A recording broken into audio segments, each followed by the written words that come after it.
Evan, I see on your website people you have invested in. They are all dudes. Mm-hmm. What's up with that? Explain your process of who you invest in. Thanks, and I say this with love. Hey, oh no, no problem. I know it's love. Un- But hold on. But there is a sad part of me that there is no females in that section of your website. who's on the Also, website? Can you go? I wonder yeah, who, I go right because I now. haven't updated the website in a while. Yeah, Because and then I she think said, it's even gonna get worse. yeah, and then she said, I think it's and gonna then she get says, worse. also, I want to say I appreciate you multitasking, Evan. In general, multitasking is hard for men, women, and moms. Women and moms multitask all day long, so it's cool. You're leveling up. So I go to the site now while you're doing that. Because I'm pretty sure Zane's not on there, and the whole Built to Serve coach. Pretty sure that's not on there yet. And I just added one more who we haven't made public yet, but coming weeks you'll learn more. Who's another guy. So whatever the number is on there, it's about to get worse. Um, I'm not even looking for more people. Like I don't have the time to do more people. No, but that's another part that's on it. The micro lending. You help a lot of people, a lot of women through micro lending. Oh, hey, micro lending. I'd have to look at the portfolio, but it's There's a definitely a lot lot of of women you women. help. There's a lot of women you Women. help with micro lending. So Yeah. I mean, we target. We work in Africa, right? So that's where our microloans go. And that's because my sister, who worked for me way back, my sister was one of my first people on my team. She cared a lot about Africa, so I said, okay, well, why don't we start a program? And we've invested, I don't know how much by now. I mean, it's in the six figures. I don't know how Yeah, high no, six no. figures, but um, And over 6,000 entrepreneurs too. yeah, So there's a lot of women that you it's some really big helped out. numbers. Those are Yeah. yes. I mean, those women pay back the loans way more than men do. And the way that they structured the microloan is it's very cultural. So that a lot of these programs, if one person gets the loan and then pays it back, somebody else in the community then gets a loan. So there's a community drive to say, hey, if this person pays it back, I might get a loan. So it's very community focused to try to make sure people pay it back. So from there, yeah, there's definitely a lot of women. But for me, I mean, yeah, I don't know, haven't found the right business, I guess. I've stopped looking. Like in working with Zan, I did not wake up saying I need to have a Built to Serve coach. It just was not on my radar, was not a priority. I've got too many other things that I'm working on, just not important at the moment. Um, the new guy that I invested into that you'll hear some more info on coming soon. Same kind of deal. Like I did not need another business partner. Just right time, right place, made sense. Um, so And also, would you say that this is regards to Jeremy, Jay Rice, and Alex that's on the website, that people first built a relationship with you first before all the other stuff happened. So it's he's open to it, but you have to come forth and build that relationship first. Because there has to be a trust factor there before you would invest because you're not just investing money, you're investing mentorship, coaching, time, energy, attention. So the relationship has to be there first. And so yeah, I mean, I that's have a not on Evan. relationship. That's not on Evan to develop that relationship. Like you guys come here, you're developing a relationship with him because you showed up. He's not going to them and trying to force you to come here. You know where he's at. He's got to do his thing, but you're showing up. And by you keep showing up, he's getting to know who you are, and you're developing a relationship. Just like Jennifer, you showed up in Movement Makers and Brandlytics. He can't force people to come there. Well, And when listen, you come there, you show up. and that to that relationship starts point, being developed. Jennifer, I think it was in her first, or maybe it was in a message. I don't know if she was on camera when she said it, but she said something super nice in that She usually only joins things that are led by women, but she liked she liked my vibe or something. So I think I cut her off and said, "But so I'm a woman." So I mean, it's super humbling, and I love it. Like I grew up in a woman in a woman. I grew up in a family of like strong women, right? Hmm. Two sisters, only son. My mom is definitely like the mission driven, go build and change the world, and my dad was supporting her the whole time. So I love being able to do. I'm super happy how many women we have in movement makers. Like it really, Hmm. Yeah. really warms my heart. Brandlytics we can use some more. Um, Yeah. but movement makers, I haven't looked at the numbers of what the breakdown is, but it's very significant. I think if you're looking at entrepreneur groups Yep. that are not women, like it's a women's entrepreneur group, I think we're pretty high up there.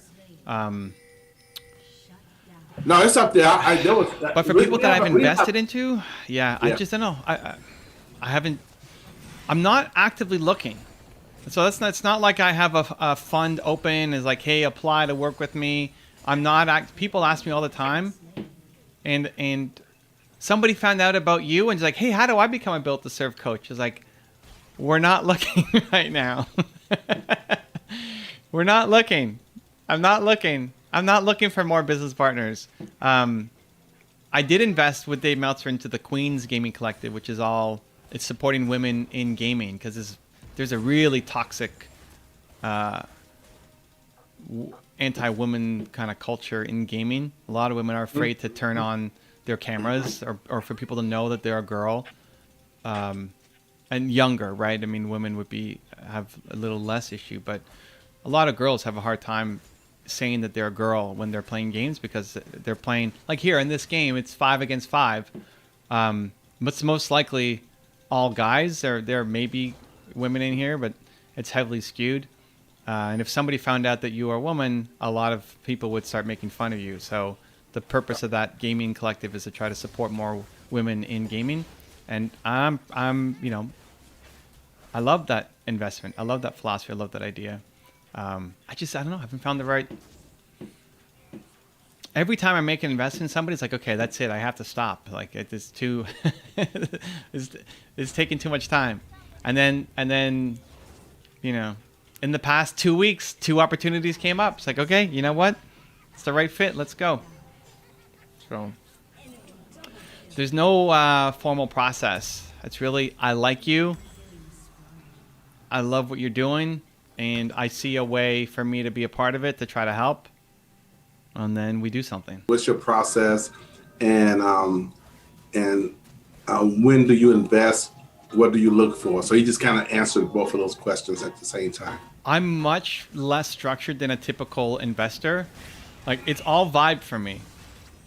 It's all vibe. It's 100% vibe. I like the person. I like the idea. I see a way for me to make it fit with what I'm doing. Yeah, and then that's it. I reach out, have a conversation, and see if they want to do it or not. I mean, I've never had a no, so I guess that's good. But I'm much more based off of feel than off of just numbers. And also, he's also got on his site in regards to what we talked about that earlier, but the Kiva entrepreneurs. So yeah, so this is good. Like if you look at how it happened with Zen, right? So Zen was in Movement Makers, right? I mean, it still is, but you weren't the first, but you were early. Yeah, but still, the first day you guys had it, I think it was March 19th, right around that time. But I was there the first day, the first Movement Makers. Yeah, so he was in early, and listen, it's already easier. Like if you're in at the beginning, I don't know how many people showed up to the first one, but less than what we have right now, right? So. Can I add something too? Because I remember the first one so distinctly because when we was at the first one, some of us did not have our book yet, and immediately I didn't have my book yet. You said it's coming in the mail. Immediately I went while I was doing Movement Makers. I went and purchased the audio book and the PDF, the ebook, and I start. So by the time the book came, I already had it read. and listen to before the next movement makers. I was so determined to have it already, because whenever you teach something, it's going back to the book. So I want to already have that lesson comprehended so that when you teach it or when you talk about it, I can absorb it I can understand it much easier. Just want to, because I remember the first one. Yeah, I mean, I don't remember the first one, but there used to be a lot more just pulled from the book. And now we've kind of, and just the topics have veered off. So I just bounce with where the audience wants to go. But then what happened? Then Zan showed up to here. Zan was not on stream. Zan was in the chat, but Zan and Drew were like fighting. Drew's in the house. Hold on, Drew's in the house. I'm sorry, Drew's in the house. Drew's in the house to say hi. Oh, Sand Innovation. Okay, that was where I had to interrupt that. Okay, we can go back. But Drew's in the house. Okay, go ahead. So Zan was always here early. Him or Drew, or there was one other guy who in the early days was there early all the time. So Zan was always here early. He was the first one in. As soon as I joined, right away, like, happy Thursday, happy Tuesday, let's go, Teemo. Like, Zan doesn't even play League of Legends, but he knows that I play Teemo, right? So I like the extra effort and energy. Then it came to, hey, do you want to... Did I ask you to be on stream first, or did I ask you to DJ inside of Movement Makers first? Oh, gosh. I don't remember. I think it might have been Movement Makers first. It might have been. I don't know. So yeah. So two opportunities came up in succession. I don't know the order. One was, hey, Zane's got so much awesome energy. He used to be a DJ. Do you want to DJ at Movement Makers? Like, come on 15 minutes before, welcome people, just give them a good time.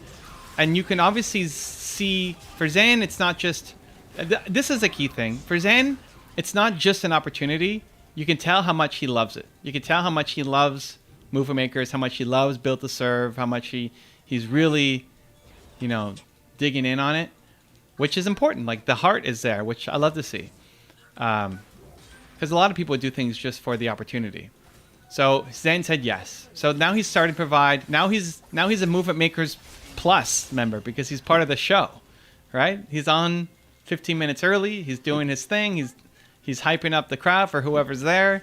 And now more and more people are showing up early. At the beginning, 15 minutes early, there's nobody there. It's just Zane playing his music by himself, and it's evolved to now people show up early and say hi to Zane. And 7 a.m. They showed up 30 minutes early.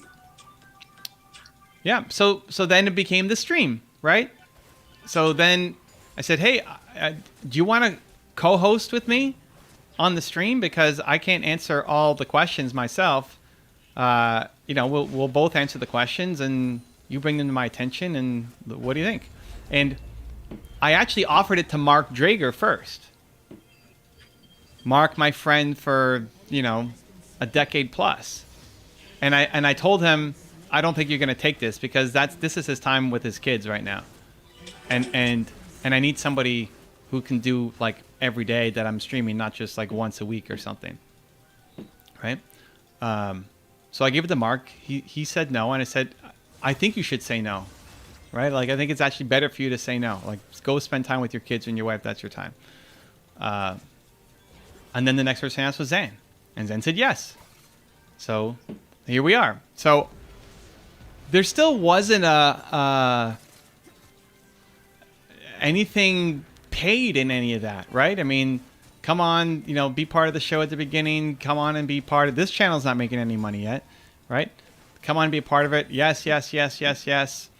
And then as I talk to Zane more, now he's spending more time, right? Like, get as close to the sun as possible. Now I talk to Zane a lot more. I get to hear him a lot more than just the text that we see, in the chat.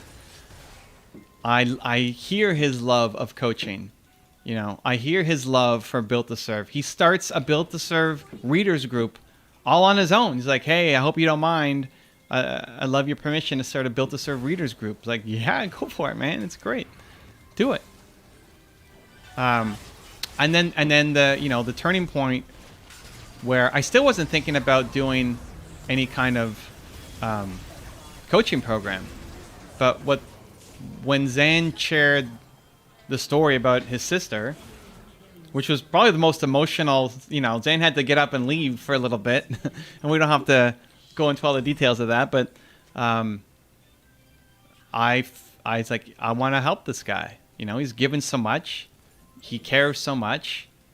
So, hey Zane, here's what I'm thinking, and I think I messaged you after the stream, or I don't know what the process was, but so in all of that, that's when I wanted to do something with Zane, and you know, we spent the weekend. You know, I don't know if Drew's still here or not, but we spent the weekend working on Zane's website to help him build his coaching business, right?